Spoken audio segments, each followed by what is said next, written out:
Welcome to the Speakings podcast. My name is Sandra. I'm a writer and philosopher in training, as I'm currently a PhD student. And in these episodes, I speak about philosophical and spiritual topics in a mainly unscripted way, as I hope to capture some of the dynamism of thought that philosophers have to really wrestle with each idea, taking them seriously. And I hope you do the same as I present these ideas to you. You can leave reviews or email me to let me know what you think. In the meantime, thank you for listening. I hope you enjoy.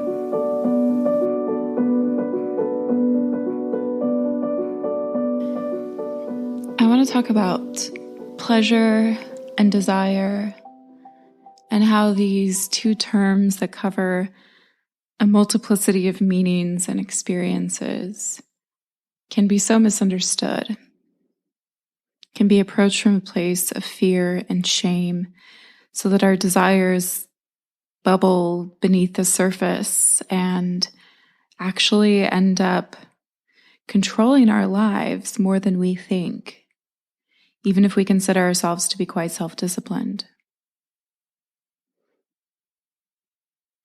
We all grow up in environments that try to teach us how to tame our desires, how to perhaps be a bit suspicious of pleasure. The degree to which this is the case will vary from person to person. In the United States, for example, we have quite guilty and shame-ridden responses to the body. We have this term, it's a guilty pleasure. My guilty pleasure is watching reality TV, or my guilty pleasure is loving Cheetos. I remember hearing a French woman say once, "What is a guilty pleasure? It's a pleasure. Pleasure is a good thing." And there does tend to be a bit of a more positive view of pleasure in some other countries. So, of course, there are cultural resonances to this. I also think there are strong institutional motivations to keep us alienated from pleasure and from desire.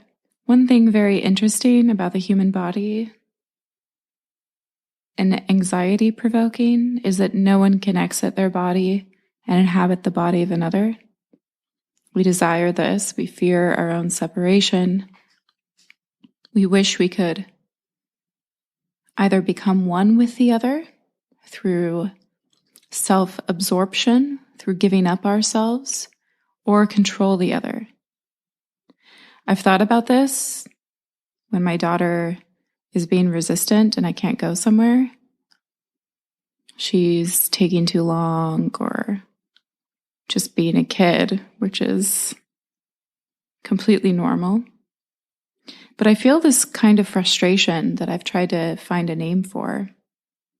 And I think it's this very basic sense that the other person cannot be controlled, and we feel anxiety about that. Not necessarily because we want to control them, but because it's a species of separation. As much as I love my daughter, as connected as we are, there are certain boundaries that cannot be passed.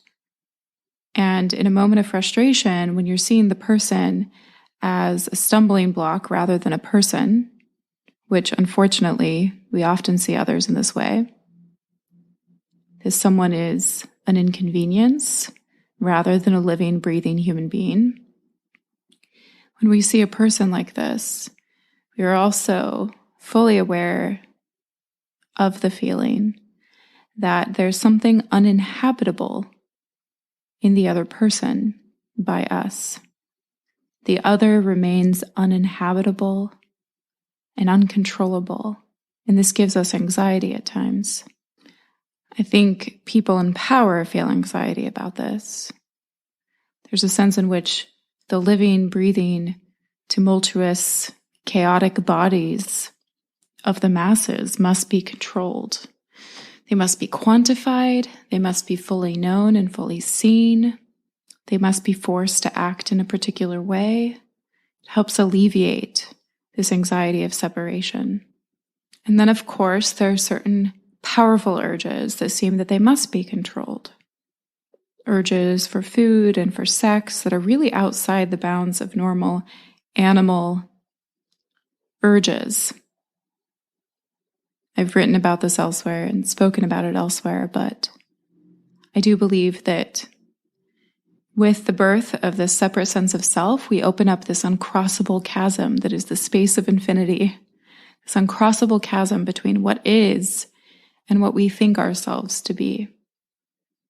And so we can never be filled by pleasure. We can never be filled by food. We can never be filled by sex. We can never be fulfilled by another human or by career, or even by the religious object, which might be a higher kind of pleasure, depending on how you define it and how it is practiced. Or it might be another idol of wanting to become one with God. All our idols must die on the way to reality. And that doesn't mean that God dies. It doesn't mean that sex dies or food dies. They're resurrected in new ways. But our attachment to these things must be seen through. We must begin to feel the world as directly as possible.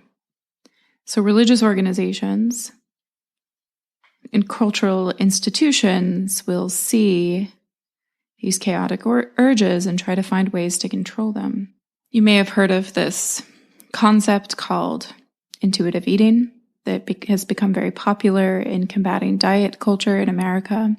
I think it has a lot of good points and positive applications.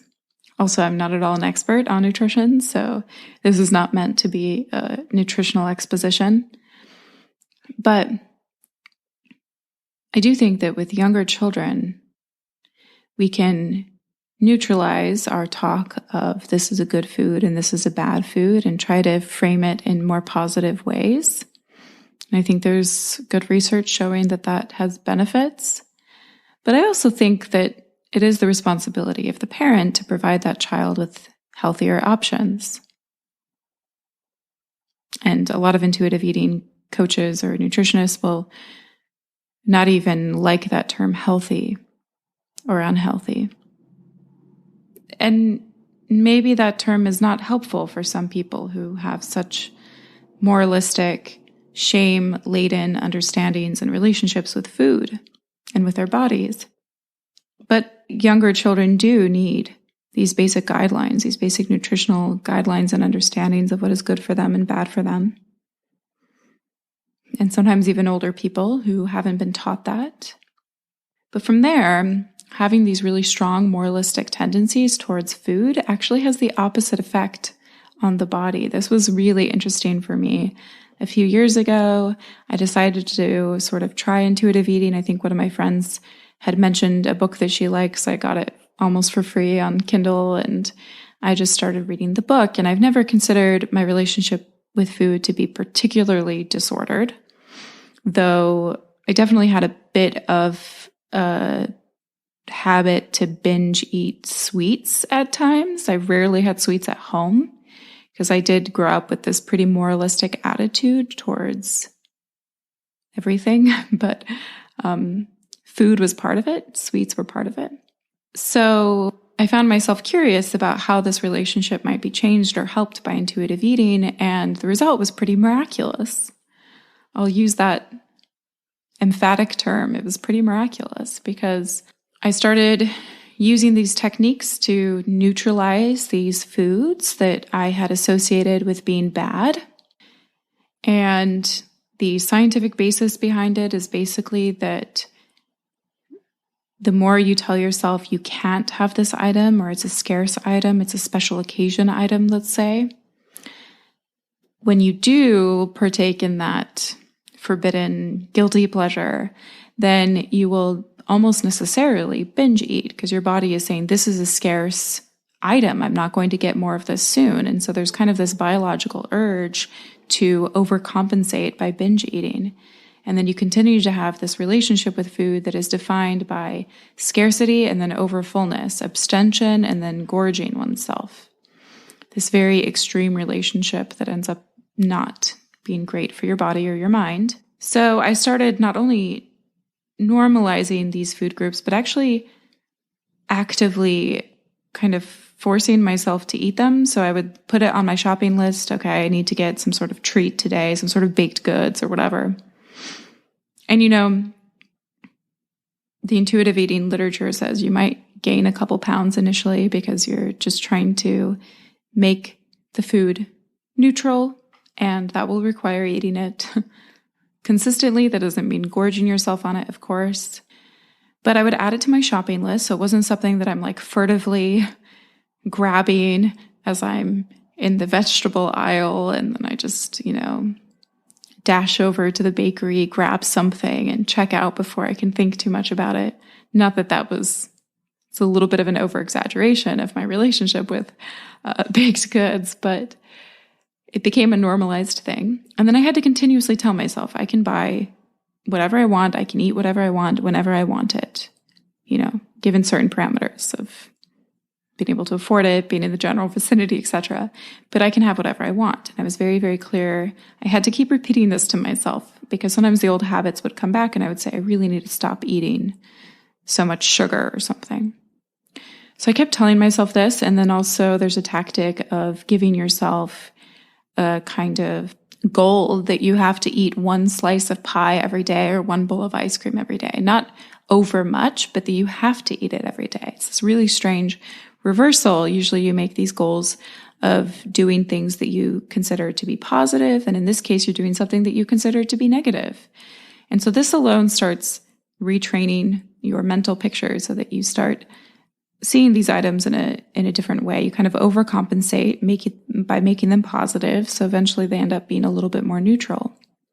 And it was really amazing because after doing this for only maybe a month, if that, it wasn't very long, I just stopped craving sweets. That was it. And every once in a while, it comes back a little bit where I'm like, oh, I really want to eat this thing. And then I just tell myself, you can have it. You can have whatever you want. And the really interesting thing about that is when I tell myself I can have it, I often don't actually want it. I don't know exactly how to make sense of that, except that I think we do have an attraction to the forbidden in a way. And if you tell yourself, oh, everything's allowed, then somehow you gravitate towards what is good. But this requires a radical trust in oneself, knowing that in fact you are good. Your desires are good. Your pleasures will not destroy your life.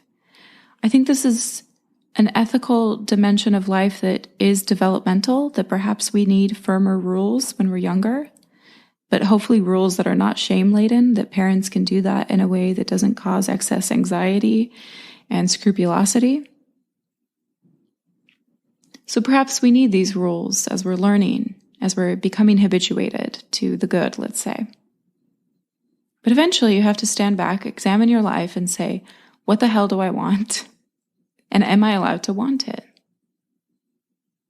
Now, initially, you might still have fears surrounding those desires. You might still secretly believe that your desires are wrong or perverted or too much or chaotic, that they might destroy your life or your body, whatever your desires are. And so you might want to test it sort of slowly. Well, what happens when I act on this desire? And slowly, as you trust your goodness more and more, those desires will reorder themselves. They'll attain a kind of equilibrium. The important thing is to stay mindful.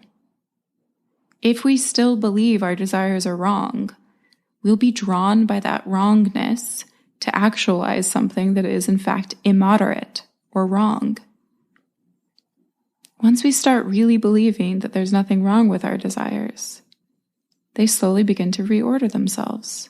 And I found this is absolutely fascinating because most of our lives, we live in this dual state, especially people who are really trying to improve themselves. We live in this dual state of being in what is and desiring to be in what ought to be. So this distinction in philosophy, the is versus the ought, has lots of ramifications. But I think the existential or the personal ramification is that we feel sort of torn in two. There's a disciplinarian in our head saying, hey, you need to be working out more. You need to be kinder to this person. You need to work harder. You need to study for this exam. And then there's this sort of querulous child in the brain saying, oh, I don't want to. I just want to take a nap. I don't feel like it. So you end up enacting this child-parent drama in your brain for the majority of our lives, right? This is what we do. If you really pay attention to it, you'll find there's this kind of shaming voice and this obsequious voice that says, okay, I'll submit eventually, or I'll rebel. I found something really powerful maybe a year or two ago. I started telling myself, I do only what I desire. And when I said that, when I say it now, this beautiful thing happens where this inner divide just heals immediately. Everything sort of gathers to a point, and I feel a sense of integrity and a sense of responsibility for my own life. I can no longer say, oh, I did this thing, but I should have done this other thing. Why am I so weak? Instead, I have to say, I made a choice because it's what I wanted. What do I want now?